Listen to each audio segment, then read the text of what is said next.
Hello, I'm Jason Howland, and welcome to Speaking of Health, the place to help you learn how to live a longer and healthier life. It is the fourth leading cause of death in America. Close to 1 million people will suffer a stroke this year alone in the United States, with well over 100,000 Americans dying from it annually. And the month of May is National Stroke Awareness Month. Here to talk more about stroke, our guest today on Speaking of Health is Stephanie Welle. She is a clinical nurse specialist in neurology at Mayo Clinic Health System. Stephanie, thanks for joining us. Happy to be here. Thanks for having me. Well, first, could you start out by explaining what a stroke is? Absolutely. A stroke, it's a brain attack, and so it is seen as an emergency situation. There are two different types of stroke, and the first type of stroke is what we call ischemic stroke. This is a clotting type of stroke, and it happens when a clot goes up into the brain and gets lodged into a blood vessel. This causes the tissue around the clot, the brain tissue, to then die. The second type of stroke is a hemorrhagic stroke. This is very different because it's actually a rupture in the blood vessel and causes blood to leak into the brain. Again, this deprives the brain of oxygen and causing brain cells to then die. So basically, a stroke, whether it's a blood clot or a rupture, it's a lack of blood flow to the brain. Absolutely, yep. So is one of those two more common than the other? Yes, ischemic stroke is the more common of the two. It accounts for about 87% of the strokes we do see. With that said, however, it is important to know that even though hemorrhagic strokes are less common, they're more fatal. Well, how do you know if someone is having a stroke? There are some symptoms to be looking out for. I think the important thing to know is that it is a sudden onset, a sudden change in your symptoms. This can be seen as a numbness or weakness, particularly on one side of the body. This can include your face, your arm, or your leg. It can be a sudden onset of confusion, trouble speaking, slurred speech, getting your words out, or saying words that just don't make sense. It could also be a sudden onset of dizziness or imbalance, trouble walking. And lastly, it could also be a sudden severe headache. Oftentimes patients will say it's the worst headache of their life, and this is indicative of a brain attack problem. One key word there that you said throughout all of those symptoms is sudden. Absolutely. It comes out of nowhere, and it's a sudden change. What should you do if you think you may be having a stroke, or if you're with someone and you think they might be having a stroke? The important thing is you call 911 and you get help onto the scene immediately. We like to think of a brain attack much like a heart attack, and this is an emergency. So calling 911 so the paramedics can arrive on site and to assess you, because every minute does matter. Every second, every minute that goes by when you're having a stroke is an increased risk of having the brain tissue die. So what is the FAST test? I've heard of that. What is that? This is a quick test that you can do yourself if you feel you're having a stroke, or also you can do for someone who you may be suspecting having a stroke. It's a quick little test. It's an acronym, actually. The F stands for face. So you ask the person to smile, and you look to see if their smile is abnormal, if one side of the mouth doesn't raise appropriately like the other side. This is an abnormal finding. The A stands for arm. So you have the patient or yourself raise both arms up, and you look for what we call a drift. So you hold both arms up for 10 seconds. If one arm drops, this is called a drift. This is an abnormal finding. This is suspicious of weakness. The next is the S. This is for speech. You have the person say a sentence. I like to use the sentence, "You can't teach an old dog new tricks." And what you're listening for is any problem with their speech in regards to slurred speech, trouble expressing their words, or not being able to speak at all. And if any of these signs or symptoms are positive, the T is for time. So calling 911 and getting them assessed immediately, because again, every minute does matter. So someone's having a stroke. How is stroke treated? Depends on the type of stroke they're having. If it is the ischemic type of stroke or the clotting stroke, the goal is to get them into the hospital as soon as possible, because the treatment available is a medication, and we give it through an IV, and it's a clot buster drug, and the goal of the medication is to break up the clot in the brain. It's called TPA is the other name for it. This is a time-sensitive medication and needs to be given within 3 hours from the onset of the stroke symptoms. In a very specific population, we are extending that window to 4.5 hours, so there are some options available. But again, they're time sensitive and need to be given early on in the process. There are other treatments for ischemic stroke, but they're not FDA approved at this time, but they are promising. These treatments are usually a surgical type of procedure. They go up into the vessel itself and pull the clot out with clot retrieval devices. Again, this is not FDA-approved treatment, but in very specific patients, this is an option for treatment. The other type of stroke, the hemorrhagic stroke, has less treatment options available. Depending on the vessel that's affected, how much blood there is in the brain, there are some surgery options, but most often medical management, close monitoring in the hospital is a treatment for that type of stroke. Well, besides being one of the leading causes of death in the United States, stroke survivors often suffer from life-altering complications due to stroke too, right? And this is obviously the most devastating part. There are 6 million stroke survivors in the United States, making this the leading cause of disability overall. There are, ranges of disability from mild to severe, depending on the location of the stroke, whether or not you receive the proper treatment in a timely manner. But this can include symptoms of paralysis, it can include speech, language problems, it can include swallowing difficulties, memory loss. It also can include changes in behavior and personality, and unfortunately it can lead to an inability to care for yourself in your home environment. And there is a small percentage of patients who suffer stroke and then make it out of it okay in the long run, Absolutely. right? It's a lot of work, but yes, there are patients who have suffered a stroke, and if you do the proper steps and the proper rehab, they do make a recovery. Well, for stroke survivors, what is that recovery like? Rehabilitation, I would imagine, plays a crucial role. It's very important. There's only so much we can do for stroke patients in the hospital. It really is a lot of work outside of the hospital in regards to therapy. Getting the therapy started early on in the process and continuing it for weeks to months. These therapies include physical therapy, occupational therapy, speech therapy, or recreational therapy, depending on what the patient needs.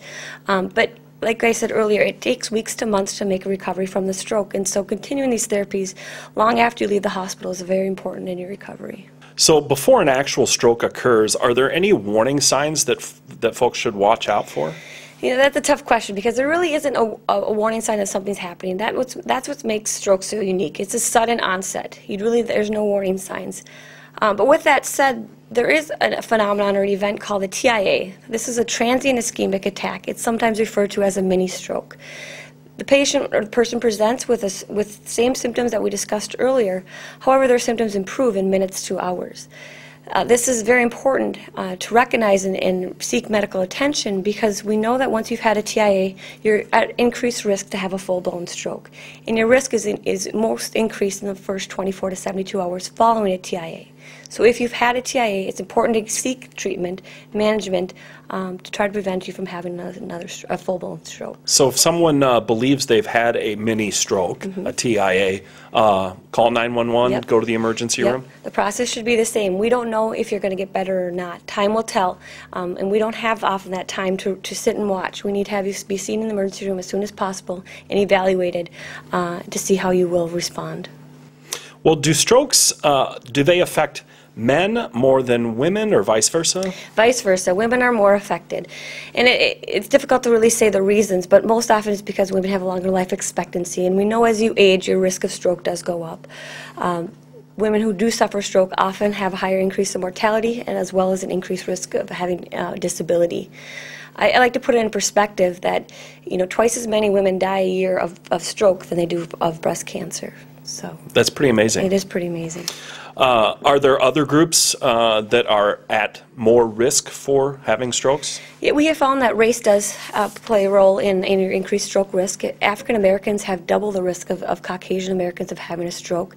There's also higher incidence in Hispanic Americans. With that said, there also is other non-modifiable risks for stroke, including age. As you age, your stroke risk goes up, starting at about age 55. If you have family history of stroke or have had a TIA or have had a stroke yourself, that also increases your overall stroke risk. It should also be said, though, your risk goes up as you get older, but stroke doesn't just happen to folks that are older, right? Right, absolutely not. It can happen to anybody. Again, that's why it's so hard to really pinpoint who's going to have a stroke, is because it's sudden, it's an onset that we really can't predict who's going to have a stroke. How about medical factors? Are there other people that have certain medical conditions that may be at more risk? Absolutely. We know the number one risk factor for stroke is hypertension, having high blood pressure. With that, also being diabetic is another big risk factor for stroke. The third risk factor for stroke is if you're a smoker. So those three things we know definitely contribute to your stroke risk. Other things including having high cholesterol, obesity, or cardiovascular disease also are risk factors for stroke. So I guess the number one question, can strokes be prevented? They can, and I think that's the important thing for people to know is that 80% of strokes are preventable if you take the right steps. If you are able to change the risk factors that we just talked about, treat your blood pressure if you have high blood pressure. If you have high cholesterol or obese, make sure you have diet modifications, medication if needed. If you have diabetes, be sure you're aggressive with the treatment and monitoring. Because all those things can decrease your stroke risk. Another risk factor is atrial fibrillation, which is an abnormal heart rhythm. This can increase your stroke risk by up to 5 times.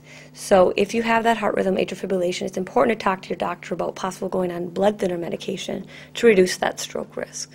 So what lifestyle changes can people make? What healthy choices can they do to lower their risk of stroke? We'll say it again and again, exercise is important. At least 3 to 4 days a week of exercise is important, as well as diet changes. Low-fat, low-sodium diet can also lower your risk of having stroke. So besides, obviously, the patient going through rehab and physical therapy and all the different therapies, it really helps to have support from family members and friends, right? It's very important. Family support is key. A lot of stroke patients who survive and are out of the hospital require a lot of family support, and it's important that the families provide the support and be patient because this is a long road to recovery. It doesn't happen overnight. It does take a lot of investment in the patient and the recovery process itself for it to happen. Oftentimes, stroke patients can get frustrated, become depressed, and so knowing that they do have a support available, whether they're recovering at home or whether they have to require rehab in a facility, just knowing that there is family support available, because it can, like I said, can take months to years in order to have the full recovery.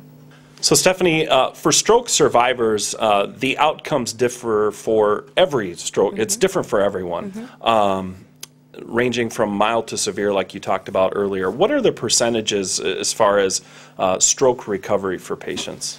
Well, according to the National Stroke Association, 10% of stroke survivors may make a complete recovery.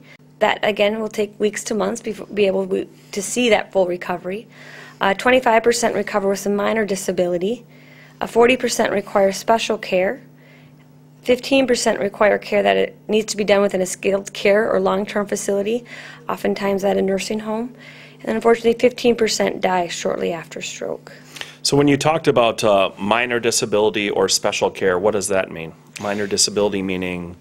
It means that however they presented with their symptoms, they'll recover about 90% of the function.